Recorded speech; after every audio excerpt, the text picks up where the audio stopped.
Are you afraid that you might get bored in solitude? Well, then this video is for you. Generally, I've always been successful in finding ways to enjoy myself alone. Especially the last few years, I've been spending my majority of free time in solitude.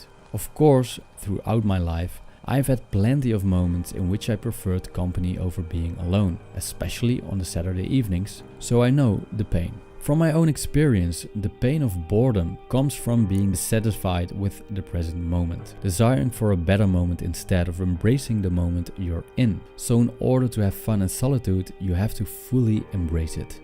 If you don't, you become dependent on other people or things to entertain you. And if that's not an option, your involuntary solitude can even lead to destructive behavior. But that's a subject I will talk about in the future. In this video, I want to share with you 4 responsible ways to have fun in solitude.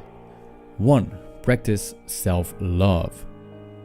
This seems like a no-brainer, but when I observe people around me, I see many that do not give themselves the time of the day. Quite strange when you think of it, because your mind and body are your most important assets. They are your lifelines, and they need to be taken care of. Self-love is a practice that starts with a shift in thinking. When I'm in solitude, to get myself in the state of self-love, I replace thoughts like, I need to have a drink in a bar, I need to chase women in the club, I need to visit that friend, with thoughts like, I will take care of my body, I will spoil myself, I will aim for tranquility of the mind. Your focus will shift from the thirst for external stimulation and pleasure to the nourishment of yourself. I believe that enjoying yourself in solitude always starts with a sense of self-love.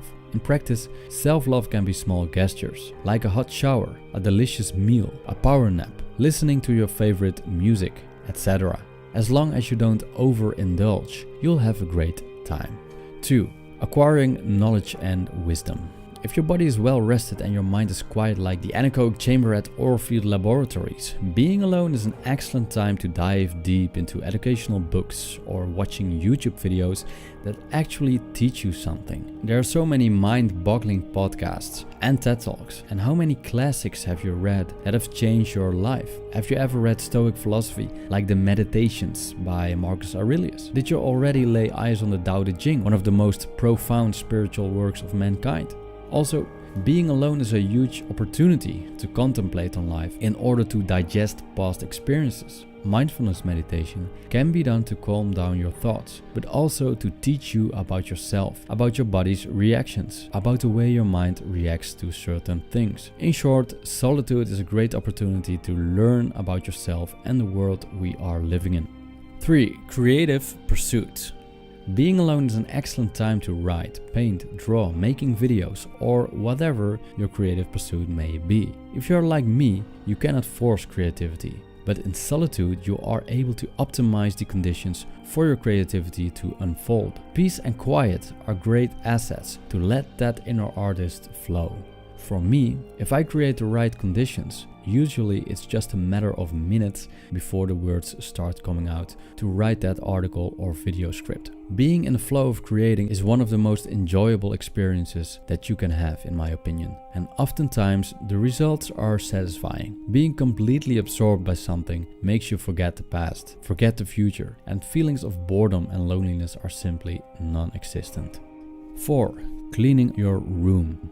This doesn't seem very fun, and to be honest, it isn't really what I consider as fun either. Clean your room is the mantra of the popular professor and psychologist Dr. Jordan Peterson, and it's based on the idea that your room, which can also be your apartment, house or even prison cell, is an extension to yourself, and that's why you should take proper care of it. There's a link in the description of Peterson talking about this.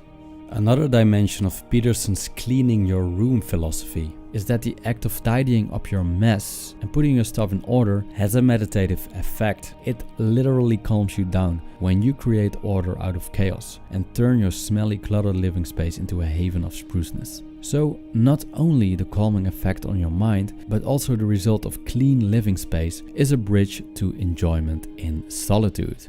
So that's it. I hope you liked this short video. If you like my channel, please like, subscribe and bang the bell. Thank you for watching. Keep it solitary. Goodbye.